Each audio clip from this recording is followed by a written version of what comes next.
나침반도 흔들리지만 가리키는 방향은 결국 변하지 않는 것처럼 우리도 자신의 삶의 신념을 하나씩 만들어 보는 건 어떨까요? 흔들리는 파도를 바라봐도 결국은 내가 가고 싶은 섬에 도착하겠다는 마음처럼요. 안성남다 특별기획방송 안성아르랑 시작합니다. 안녕하세요. 안성남다 진행자 민주희입니다. 그리고 오늘 또 같이 진행할 짝꿍. 안녕하십니까, 김지윤입니다. 아, 네, 선생님 잘 지내셨어요? 네, 안녕하셨습니까. 네, 또 이렇게 또 아침에 나오는데 날씨가 너무 좋더라고요. 어떠셨어요? 아, 요즘이 제일 좋은 것 같아요. 1년 중에. 아, 진짜. 아, 물론 가을도 좋은데 저는 덥고 춥고 다 좋거든요. 아, 그렇구나. 우리 앞전에 이순희 활동가랑 같이 우리 안성 아르랑 기획방송에 대해서 시그널 우리 만들었었잖아요. 예. 드디어 그날입니다. 네, 이제 다시 또 본방이잖아요. 녹음이 어찌 이제 보면. 네. 그래서 1, 2, 3편에 진행을 할 예정인데, 자, 그 주인공들 모셨습니다. 자, 주인공들, 안성학 연구소장님이신 임상철 선생님 모셨습니다. 네, 안녕하십니까. 임상철입니다. 오랜만입니다. 네, 반갑습니다. 네. 안녕하세요. 반갑습니다. 네, 반갑습니다. 아니, 어떻게 지내셨어요? 올해 굉장히 바빠요, 진짜. 수업이 많습니다. 많이 늘어났어요. 네, 많이 하고 있습니다, 요새. 그러셨군요. 네. 아니, 계속 바쁘시더라고요, 진짜로. 네, 그냥 지켜만 봐도 아유 어떻게 생활하시지 할 정도로. 그렇습니다. 아니 근데 오랜만에 지금 안성문화원 사무국장으로 있으면서 아리랑 하다가 그만뒀거든요. 네.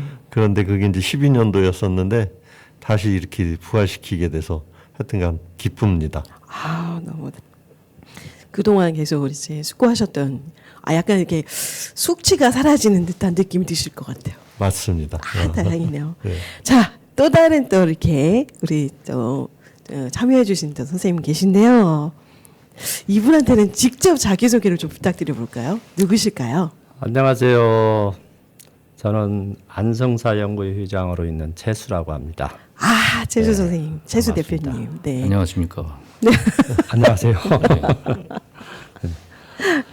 네. 아니, 두 분이 또 약간 어른들 말에 그 아삼족이라 그러나. 짝꿍이지, 짝꿍. 짝꿍.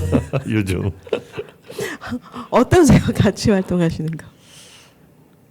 아니, 더군다나 저희 아리랑도 어떻게 보면 지역사나 향토사하고도 굉장히 관계 있는데 제가 작년까지 올 초인가요?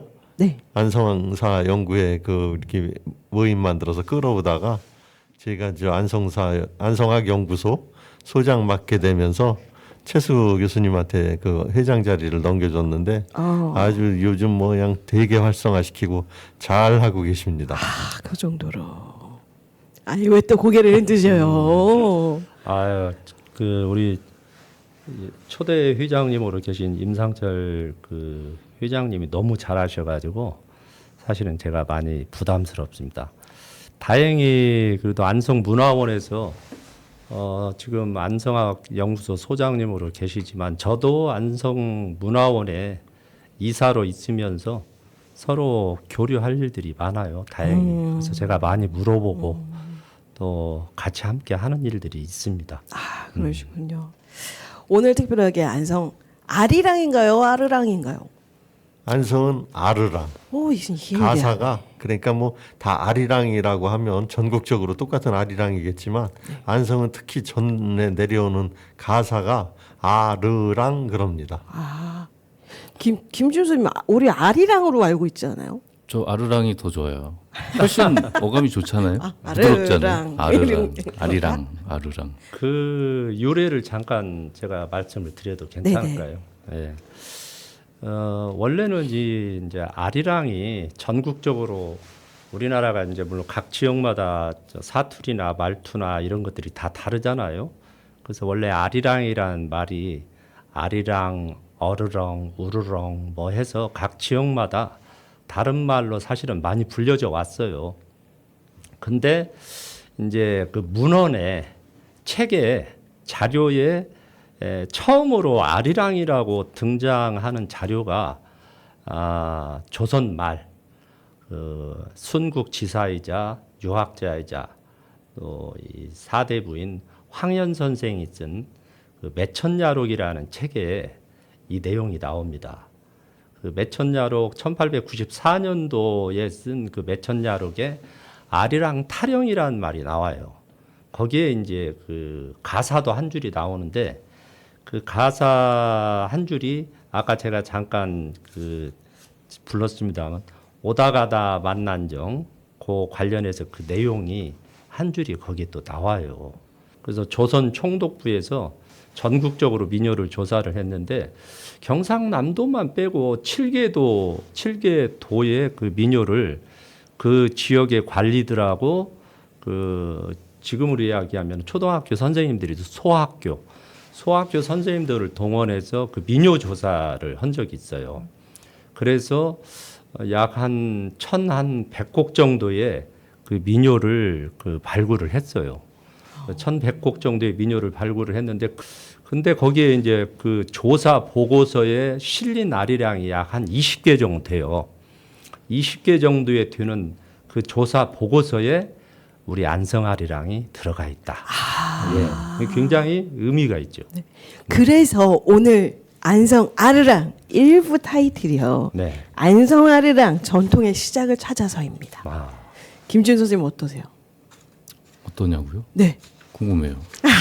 많이 궁금합니다. 세종시에 있는 네. 그 국가문화유산청 거기에 그 유네스코 담당 선생님께 일단 우리 안성 아리랑이 유네스코에 등재가 됐는지 아리랑이 등재는 됐는데 그 안에 우리 안성 아리랑이 포함이 됐는지 확인 요청을 했어요. 그래서 월요일 날 저한테 답을 주기로 했고요.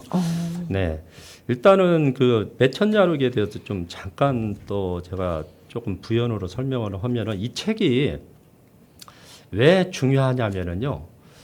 우리나라가 사실은 그 조선 말이죠. 예, 철종이 경에 1863년도에 돌아가시고 고종이 1864년도에 즉위를 해요. 그때부터 사실 굉장히 우리나라가 힘들어지거든요. 힘들어져서 1910년도에 나라가 이제 그 망했거든요. 근데 이 황현 선생이 고종 원년인 1864년부터 이 책을 썼어요. 그 황현 선생이 불과 9살 때예요. 이분이 1855년생이니까 9살 때부터 이 기록을 편년체로 남긴 거예요. 편년체라는 얘기는 뭐냐면 역사적인 기록.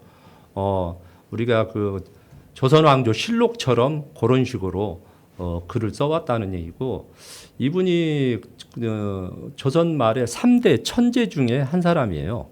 그래서 그 9살 때부터 요 기록을 남겨서 실질적으로는 1894년, 이게 1894년이면 우리가 잘 아시지만 갑우경장이죠. 동학혁명이 일어나고 청일전쟁이 일어난 굉장히 중요한 그런 시기죠.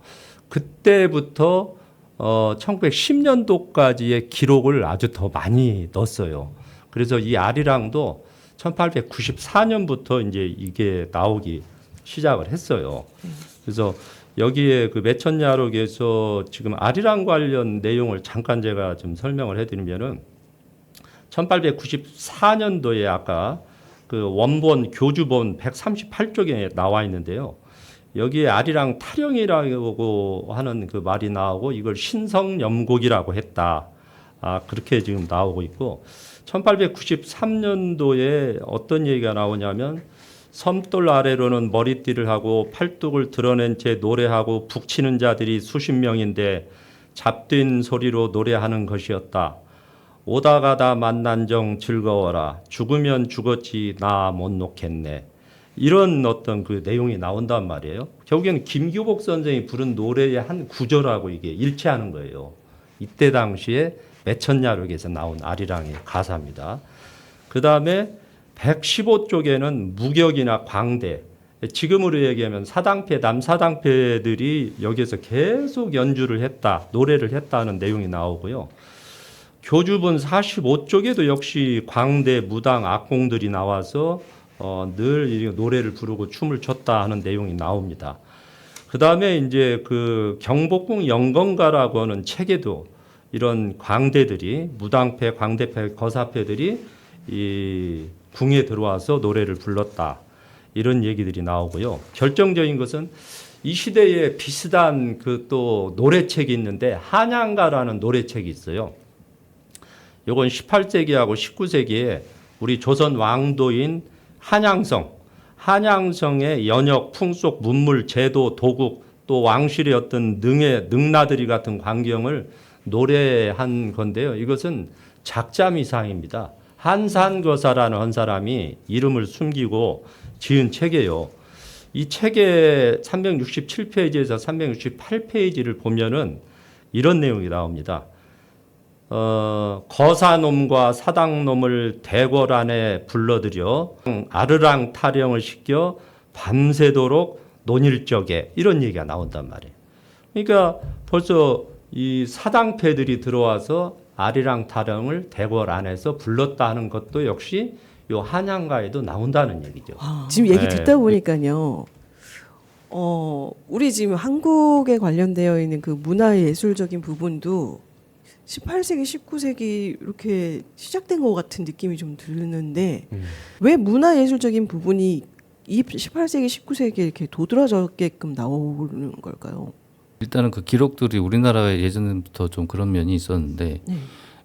나라 위기 상황에서 나라가 위태로우면 물론 이제 물리적으로 싸워야 되는 것도 있지만 기록적으로 남겨야 되는 것들이 생기잖아요. 우리나라 없어지면 어떡하지 하면서 뭔가 또 기록하는 게 더 많아지는데 그 상황에서도 좀 많이 나온 것 같아요. 그리고 전 세계적으로 18세기 뭐 19세기 요거는 뭐 극변하는 시기죠. 뭐 산업혁명도 있고 혁명이 많았던 시기고 개항의 시대고 이러다 보니까 아무래도 우리나라도 그때 이제 영향을 많이 받았던 거고 그러면서 뭔가 좀 많이 바뀌지 않나. 그때 그죠. 그 서양학으로 봤을 때는 모더니즘 얘기 나오기는 그 시기잖아요. 예. 네. 처음에 안성 아르랑 먼저 시작하셨잖아요. 그렇죠. 아니 근데 왜 하게 시작했는지 갑자기 생각이 났어요. 일단 이제 뭐 문화원 있었으니까 네. 예, 그쪽에서 관심 항상 있었던 거니까 그런데 하여튼간 유네스코 이제 등재된다고 하니까 이거 안성아리랑 좀 같이 등재시킬 때 포함시켜야 되겠다. 이제 그런 의미로 이제 시작을 했는데 지금 이제 그 최 교수님이 좀 아까 말씀드린 대로 우리가 지금 흔히 얘기하면은 사당, 남사당 그러잖아요. 근데 예전에 남사당이 그 조선 지금 얘기하는 1800년도 후반 그때 굉장히 활성화돼서 나온 이름이고요. 그 전엔 잘 모르시는데 우리가 이렇게 생각하면 돼요. 사당 그러면 여자들이 모임 기능하는 데고요. 남사당은 남자가 끼어들어가서 남자가 붙은 거예요. 그래서 그 전에는 남사당이란 게 없었고 사당패였습니다. 사당패는 여자들끼리만 구성된 겁니다. 그러면 남자는 못 들어갔나요? 절대 없었죠. 에이? 정말요? 그렇게다가 후기에 와서 여자들끼리 하는 기능이 한계가 있으니까 남자들을 끌어들이기 시작하면서 남사당 그래서 저희가 이제 남사당 부르고 있는 거거든요. 근데 일반인들은 잘 분간을 못 하실 거예요. 그런데 거기서 이제 남사당에서도 그 아리랑 굉장히 많이 불렀다고 하는데 제가 이제 이렇게 아리랑 얘기하면서 제일 얼마나 불렸을까 그랬는데 좀 아까 저기 민주 선생님이 얘기하신 대로 우리가 그 1800년 후반이나 1900년도 되면은 그 전까지는 그 일반 서민들의 기록은 없었잖아요. 왕조 기록만 있었지. 그렇죠, 맞죠, 맞죠. 거의 왕조 기록만 있다가 우리나라가 일본하고 교류하고 서양 문물 들어오기 시작하면서 그러면서 이제 이런 게 색다르게 이제 이렇게 우리한테 느낌으로 와졌는데 그때 지금 이제 제가 생각나는 게 제일 기억나는 게 고종한테 굉장히 도움 많이 줬던 선교사 헐버트라는 분이 있거든요. 그 악보를 서양 악보로다가 처음 아리랑을 만들었어요. 채로 해 주셨다고. 그런데 이제 그 아리랑도 그분이 이제 그 서양 악보로 만들어 줬지만 제 기억 속에 있는 거는 제일 재미있는 게 그 헐버트라는 분이 자기 여동생한테 편지를 보낸 그 편지 구절에 어떤 게 있냐면 요즘에 바깥에 시끄러워서 못 살겠다. 그런데 동네 아이들이 뭐고 다 이렇게 아리랑을 너무 부르고 다녀가지고 시끄러울 정도다 하고 그렇게 얘기를 하거든요. 그러니까 이게 그 당시에 베랑간에보다도 쭉 우리나라 예전부터 구전으로 전에 내려오던 게 그때 확 전국적으로 그 확산되지 않았나 그런 느낌이에요. 그 정도로 심했다고 그러면. 그 정도로 동네가 시끄러울 정도로. 네, 동네가 시끄러울 정도로 대중화가 그랬다고. 돼 이루어졌네요. 그랬던 예. 것 같아요. 예. 이 안성화르랑 얘기하다가 좀 전에 우리 이제 최수 회장님께서 김기복 선생에 대한 이야기가 잠깐 나왔어요. 어떤 분이신지 좀 궁금하거든요. 아 그런가요? 김기복 선생님을 말씀을 드리기 전에 지금 방금 저 임상철 소장이 말씀하신 이 사당패, 네. 남사당패에 대해서 잠깐 제가 부연을 드리고 그다음에 김기복 선생에 대해서 또 소개를 해드리고자 합니다. 사당패하고 남사당패가 처음에 이제 어떻게 만들어졌을까 하는 거에 대해서 많은 논문들, 자료들이 있거든요. 그 중에서 이제 대표적인 게 뭐냐면 고려가 망하고 이제 조선으로 넘어가는 과정에서 사실은 고려 시대 때는 불교가 국교였거든요. 그래서 그때는 스님들이 굉장히 많았어요. 그래서 이런 이제 그 불교가 조선으로 넘어가면서 조선의 국시가 숭유 억불 정책을 했거든요. 유교를 숭상하고 불교를 이제 없애자 하는 그런 정책으로 가다 보니까 절을 많이 없애고 스님들을 많이 없애고 스님들을 다 천민으로 만들어 버렸어요.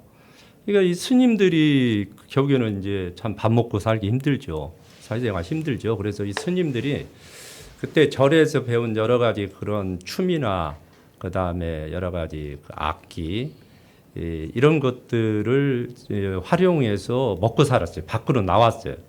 이런 스님들을 우리는 이제 재승이라고 하는데 이런 스님들이 밖에 나와서 춤추고 또 악기 부르고 악기로 활용해서 또 뭐 이렇게 갖고 이제 국민들한테 서민들한테 이렇게 하면서 그걸로 이제 이렇게 먹고 살았단 말이에요. 그런데 이제 아까 그 임상철 그 소장이 말씀하셨지만 그때 이제 그 절에 사찰 주위에는 그때 이제 사찰 주위에는 무당들 무속인들이죠. 무속인들이 좀 있었고 이 무속인들이 이제 절하고 굉장히 관련이 깊었어요. 절에서 이제 절과 같이 공생하는 그런 관계로 있었고 그 무속인들이 결국에는 그 스님들한테 이제 그런 춤이나 소리나 노래들을 배워서 조선 후기부터는 사당패라고 이제 이런 패가 만들어졌어요.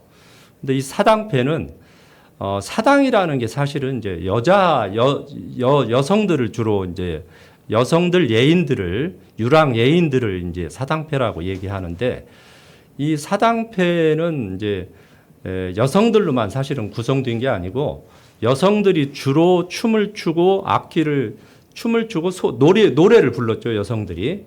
근데 거기에서 이제 소고를 추고 박자를 맞춰주는 거사라는 사람들이 또 옆에 있었어요. 거사하고 요 사당패하고는 서로 짝을 이루어서 생활을 했고 그 사당패의 이제 우두머리를 모갑이라고 합니다. 모갑이라는 사람이 이제 이렇게 돌아다니면서 영업도 하고 이렇게 하는 역할을 하고 그쪽에 이제 남사당으로 얘기하면 이제 꼭투쇠 역할을 했던 모갑이 있었고 이 남자인가요, 그분은? 모갑은 대부분 남자입니다. 거사라는 역할을 하시는 분들도 남자죠. 네. 우리가 지금 이제 절에 가면 거사님 허듣기 네. 그때 당시에도 이제 거사가 있었어요. 그래서 거사는 남자들이고 주로 거사들은 이제 소구를 치면서 박자를 맞춰줬고 사당들은 선소리, 산타령, 노래를 부르거나 줄타기를 한다든가 이런 걸 하면서 이제 이제 생활을 하게 됐죠. 그런데 이제 이 사당패가 쭉 내려오면서 굉장히 잘했어요. 잘해서 뭔가 이제 돈도 많이 벌고 굉장히 활성화가 됐는데 이 조선 중기에 임진왜란 이후부터 우리 국민들의 삶이 굉장히 피폐해졌죠. 피폐해지면서 이런 사당패들이나 유랑 예인들이 엄청나게 늘어나기 시작을 한 거예요. 그래서 우리 안성에도 1900년도 초에 개다리패가 남사당패가 있었단 말이에요. 개다리패라고. 이 개다리패가 바로 바우더기패를 얘기를 해요. 이 개다리패에서 결국에는 안성 복만이패, 복만이패로 전승이 되고 복만이패에서 원육덕패로 오고 원육덕패에서 이원보패로 오게 되는 거고 이원보패에서 결국에는 이제 김기복 선생으로 전승이 되는 김기복 선생의 패가 마지막이에요. 어떻게 보면 이 김기복 선생의 패가 이제 소장님도 잘 알다시피 이제 남운용 선생 일죽의 남운용 남형우라고 하죠. 그 선생의 패하고 거의 같은 시기예요. 그래서 김기복 선생이 어떻게 보면은 남사당은 안 했지만은 마지막 남사당인 이원보 선생으로부터 사사를 받았기 때문에 아마 뭐라 그럴까요? 계보는 이어졌다 이렇게 생각이 들고 남사당 활동은 안 했지만은 두레패를 했어요. 이원보 선생은 그 남풍리의 두레패에서 농악단으로 활동을 하면서 이원보 선생으로부터 쇠가락을 전수를 받고 상무동을 전수를 받았기 때문에 김기복 선생이 남사당 안성의 마지막 남사당이다 그렇게 저는 생각을 하고 이 아리랑이 바로 마지막 남사당인 김기복 선생님의 입에서 나왔다는 얘기죠. 그러면은 이 김기복 선생하고 남사당과의 관계 도대체 어떤 의미를 두느냐? 아까 제가 말씀드렸지만 매천야록에서 나오는 경복궁에서 노래를 부른 분들이 바로 사당패하고 남사당패예요. 이게 사당패하고 남사당패들이 아리랑을 불러서 결국에는 지금 김기복 선생까지 전승이 되었다는 거예요. 그게 굉장히 중요한 거고 그게 우리 안성 아르랑이라는 거죠. 갑자기 궁금한 게 또 생각났어요. 우리 보통 저 어릴 때부터도 그렇게 들었던 것 같은데 노래가 아리랑 아리랑 아라리요. 아리랑 고개를 넘어간다. 나를 버리고 가시님은 심리도 못 가서 발병 난다. 김지우 선생님 기억나요? 뭐 유명하잖아요. 아니 보통 우리 그렇게 기억하고 있거든요. 모르는 사람 없죠? 모르는 사람 없죠? 네. 영화 주제가입니다. 에? 영화 주제가예요. 그래서 전국적으로 퍼져서 우리가 알고 있는 거는 영화 OST입니다. 아니 심장이 갑자기 떨리는데 아니 우리가 배웠던 그 아리랑이 영화 OST래요. 김지우 선생님 어떻게 된 거예요 이거? 저한테 물어보시면 안 되고 놀라워서 빨리 말씀해 주세요. 아니 이거 해명해 주세요. 네. 영화 OST예요. 네.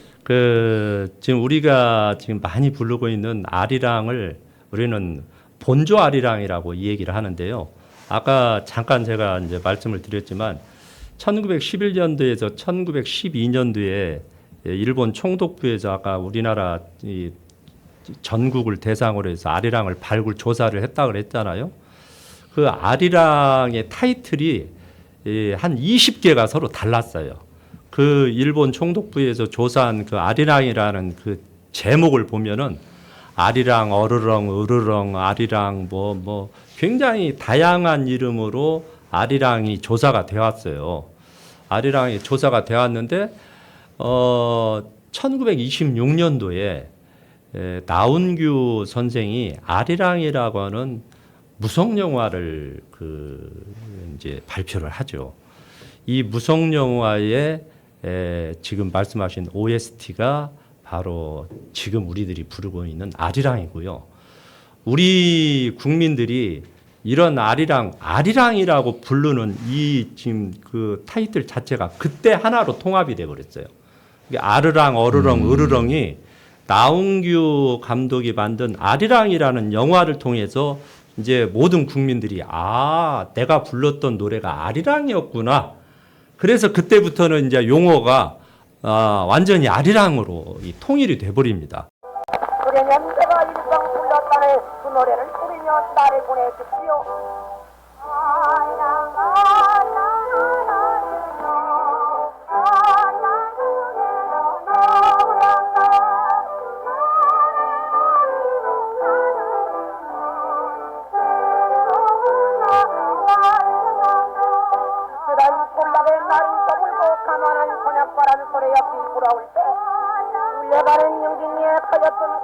운전해 오빠 밥은 다 어디로 가고 쪽박의 신세가 있냐.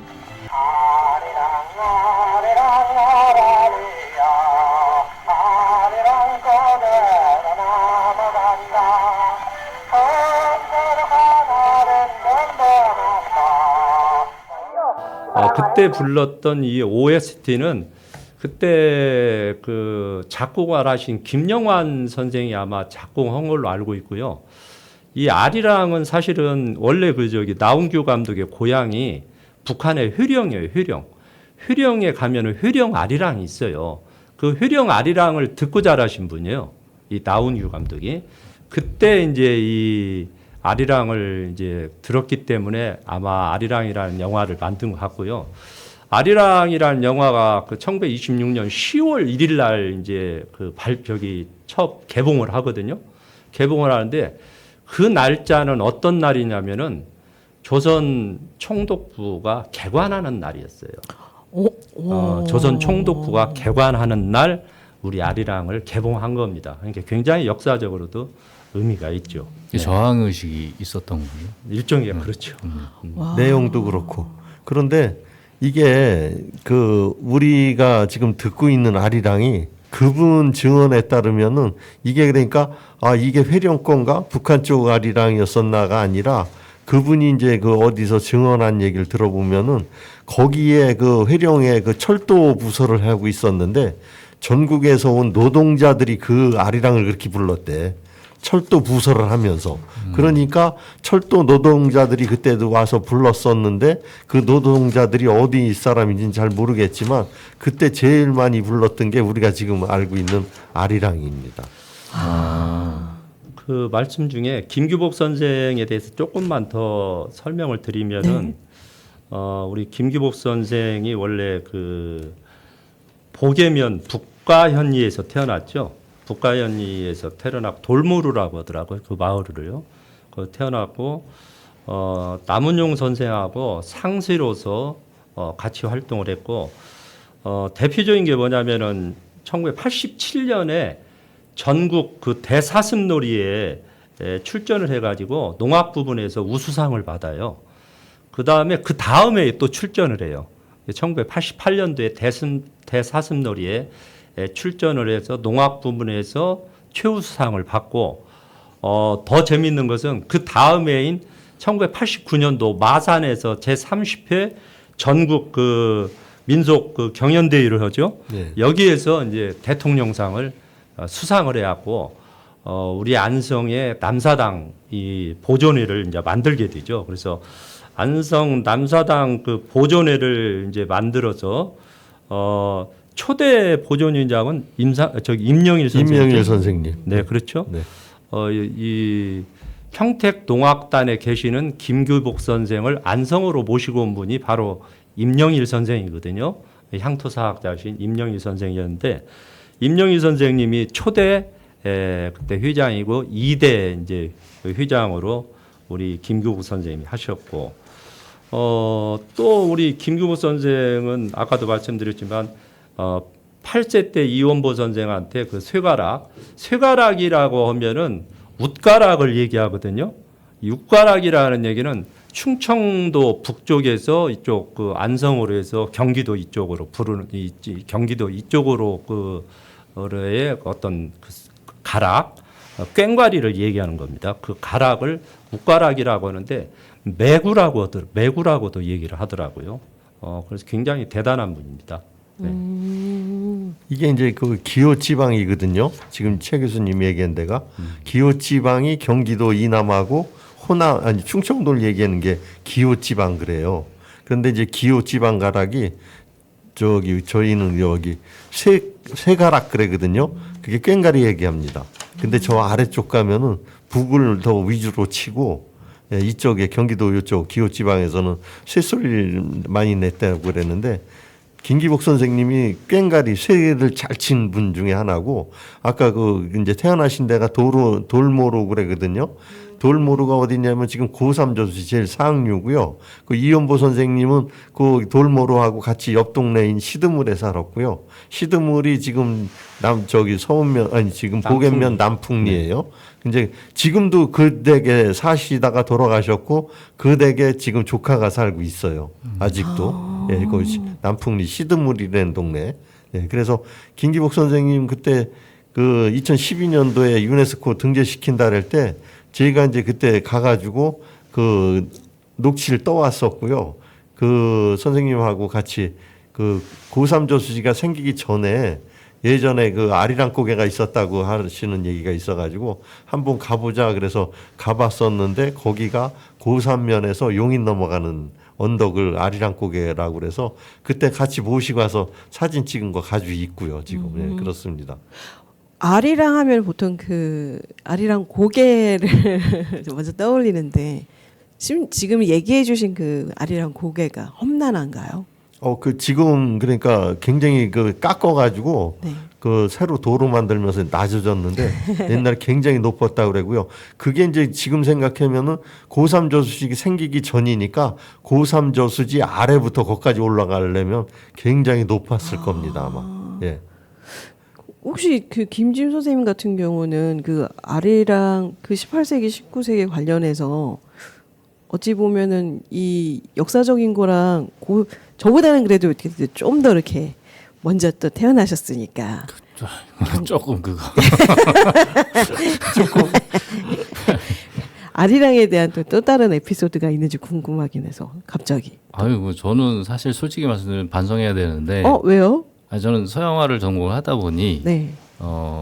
그쪽으로 많이 치우친 면이 있어요. 공부 자체가. 아니. 저 많이 몰라요. 아이고 오늘 그러면 많이 배우시면 되겠네요. 많이 배워야 돼요. 네. 근데 이제 저는 조금 이제 정리가 됐으면 좋겠는데 네.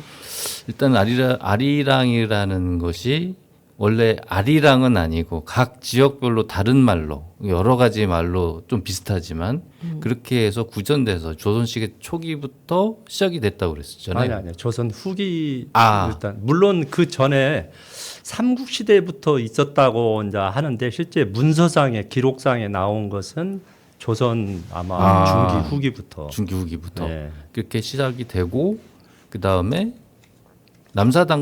사당패와 그러니까 남사당으로 또 넘어가기도 하지만 이런 거에 의해서 좀 더 대중화가 더 되는 모습도 있었고 그 다음에 그게 이어지다가 조선 말기쯤에 이게 좀 기록화되고 그리고 그 이후에 그 영화에 의해서 우리가 좀 어떻게 보면 좀 선입견에 빠졌던 거네요. 그죠? 그렇죠. 맞습니다. 예, 하나 그거를 좀 이제 대표로 생각을 하고 그게 마치 우리 고전이었던 것처럼 이렇게 생각을 했던 면이 이번에 깼습니다. 너무 좋습니다. 예.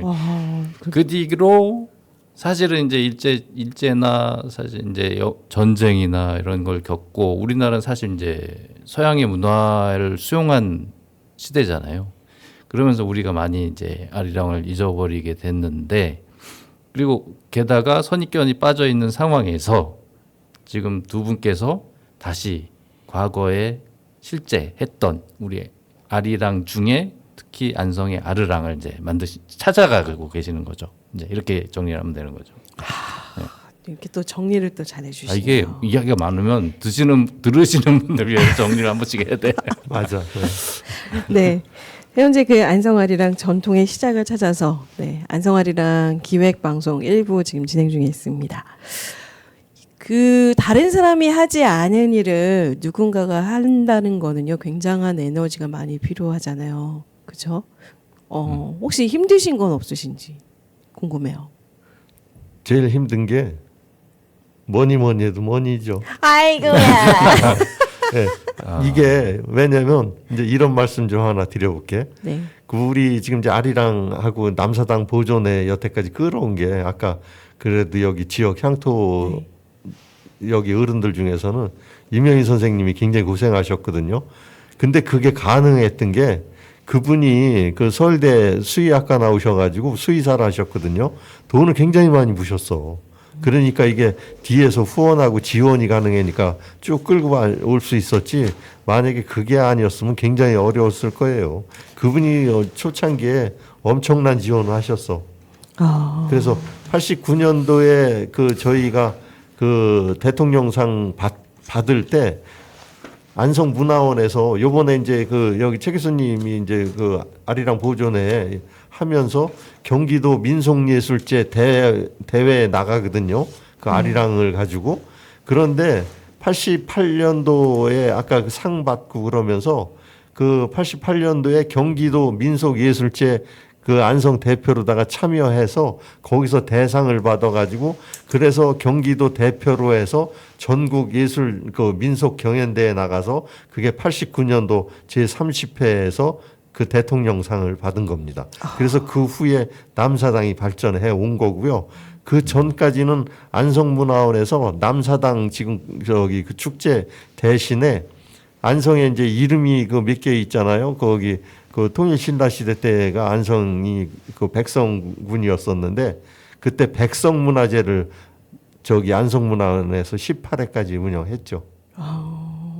그러다가 이제 2001년도부터 해가지고 저기 안성시에서 바우더기 축제로 끌어서 이어가고 있는 거죠. 그 임영일 선생님이 그 안성에서 안성 남사당 보존회를 지금 만들었잖아요. 그 전에 사실 남사당이라는 말 자체가 없었어요. 우리나라에. 남사당이라는 말 자체가 없었는데 1960년대 심우성 선생이 우연히 마지막 남사당을 만나게 됐어요. 양도일 선생이라고. 양도일 선생을 만나고 저쪽 일죽에 사는 지금 아까 남은용 선생을 만나면서 비로소 이 남사당이 세상에 알려지게 된 거예요. 예. 그러면서 이제 심우선 선생이 이제 남사당 연구라는 이제 책을 쓰면서 남사당을 발굴을 했고, 남사당을 발굴을 하다 보니까 이게 아주 재밌는 게 뭐냐면은 남사당의 본거지가 우리 안성의 청룡리다. 이렇게 나오는 거죠. 청룡리. 청룡사. 청룡사 불당골 그쪽 청룡리가 결국에는 우리 사당패 남사당패의 본거지다. 이런 이제 기록이 나온 거죠. 물론 그 전에 1927년도에 이능화 선생이 책을 쓴 게 조선 해어화. 그렇죠. 해어화사죠. 그 책을 말하는 꽃이라는 뜻인가요? 네, 맞습니다. 그 이제 주로 그 사당패에 대해서 쓴 얘기인데 그 이능화 선생도 결국에는 안성 청룡리가 사당패 본거지라고 그랬단 말이에요. 근데 지금 심우성 선생이 발굴한 여러 가지 또 자료나 조사를 보더라도 역시 우리 안성의 청룡리가 남사당 사당패의 본거지고, 본거지이다는 게 굉장히 의미가 있는 것이고, 그 다음에 이제 우리 안성 기략에도 나오고 여러 구술자들 얘기도 지금 증언을 하고 있지만, 우리 안성의 두레패들이 또 사당패들이 경복궁 중수기에 가서 옥관자를 받았다. 또 뭐 영관자를 받았다. 뭐 이런 지금 구술이 전해지잖아요. 뭐 확실한 것은 두레패들 석정동 두루물패하고 적재울 두레패가 결국에는 경복궁 중수기에 가서 연기를 받아왔다 그러죠. 그건 확실하잖아요. 그러니까 중요한 것은 우리 사당패하고 남사당패들이 경복궁에 갔었고, 또 경복궁을 이제 가다 보니까는 밤에 초청이 돼서 노래를 부르게 된 거고, 그 노래 중에 바로 우리 안성의 아리랑이 불려지게 됐다. 이제 그 얘기죠. 그게 굉장히 중요한 거죠. 이 지금 연구하는 부분에서. 두 번째는 그러면은 이런 사당패하고 남사당패가 전국에도 좀 있었을 텐데 왜 하필이면 우리 안성의 사당패, 남사당패들이 그 경복궁에 주로 많이 갔을까? 그것은 청룡사하고 운수함을 통해서 알 수가 있죠. 청룡사는 바로 그 흥선대원군 고조부의 묘가 있었고, 지금도 그 고려 왕실의 한 왕실의 후손인 완천군의 묘가 지금 그 청룡사 대웅전 뒷등에 지금 자리하고 있단 말이에요. 그 다음에 여러분 그 중수 사적비 그걸 보면은 그 임평대군의 후손들이 결국에는 계속 청룡사에다가 후원을 해줬고 그런 것들이 지금 자료에 많이 나와 있잖아요. 그죠? 원찰. 예, 또 그다음에 임평대군의 원찰이거든요.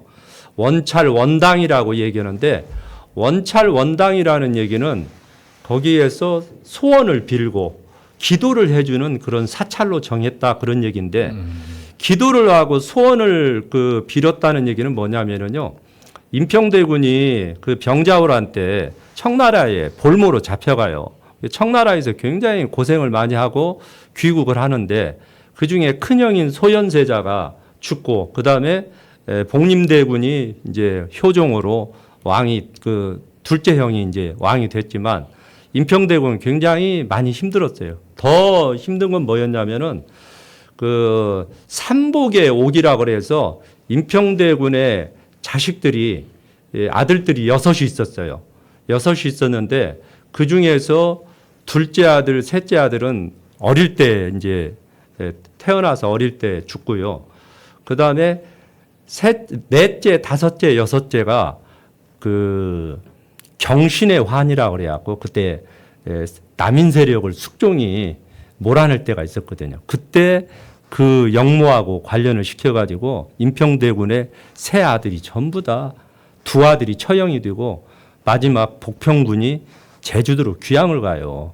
그러니까 임평대군이 결국에는 어디 가서 하소연할 데가 없었겠죠. 아마 청룡사에 와서 그 아마 자식들의 원을 빌었을 거로 생각하고 잘 알지만은 우리 지금 여기 칠장사도 그런 또 사연이 있잖아요. 임모고 왕후가 결국 뭡니까?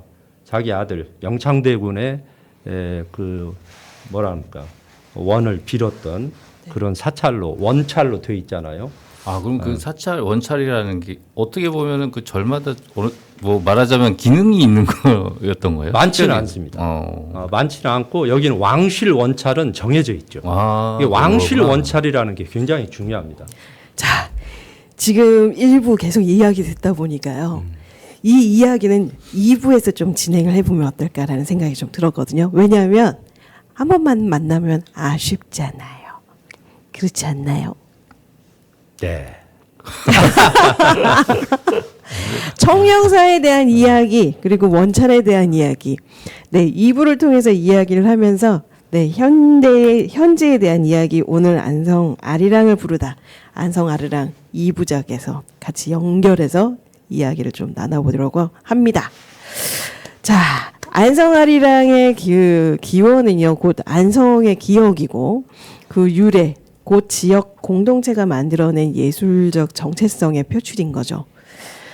지금 우리가 필요한 거는요, 이 안성 아르랑의 뿌리를 올바르게 이해하고 그것을 오늘 문화 속에서 되살리는 그 실천이지 않을까 싶습니다.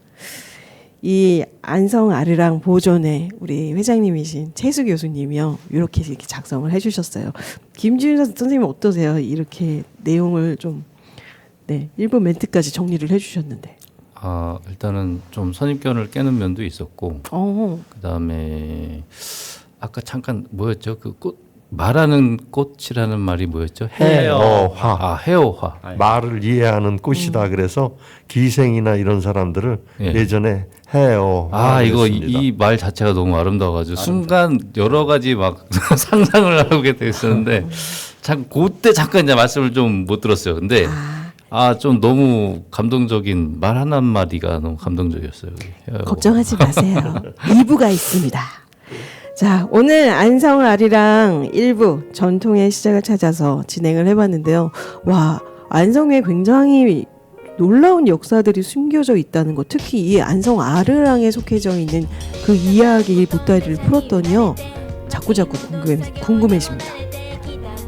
2부에서는요, 이 안성 아르랑, 오늘 안성 아르랑 부르다 2부를 통해서 다시 한번 만나려고 합니다. 선생님도 다시 만나주실 거죠? 그럼요. 와이지. 알겠습니다. 너무너무 감사하고요. 저희가 자. 감사해요. 이 안성 아르랑 이 기획 방송을 통해서요, 좀 더 많은 분들이 안성에 사시는 분들, 그리고 안성에 살지 않은 그 외부에 있는 분들, 타지에 있는 분들까지도 안성의 그 아르랑에 대한 그 발굴을 열심히 하고 있다는 거. 네. 공소. 너무 감사드립니다. 그러니까요. 너무 감사한 일을. 최 교수님한테. 아이고야. 그런 말씀. 먼저 시작하신 분이 계시니까 그러니까. 너무 감사합니다. 오늘 안성 아리랑 전통의 시작을 찾아서 일부 안성 아리랑의 과거 역사 문을 닫겠습니다. 감사합니다. 수고하셨습니다. 수고하셨습니다.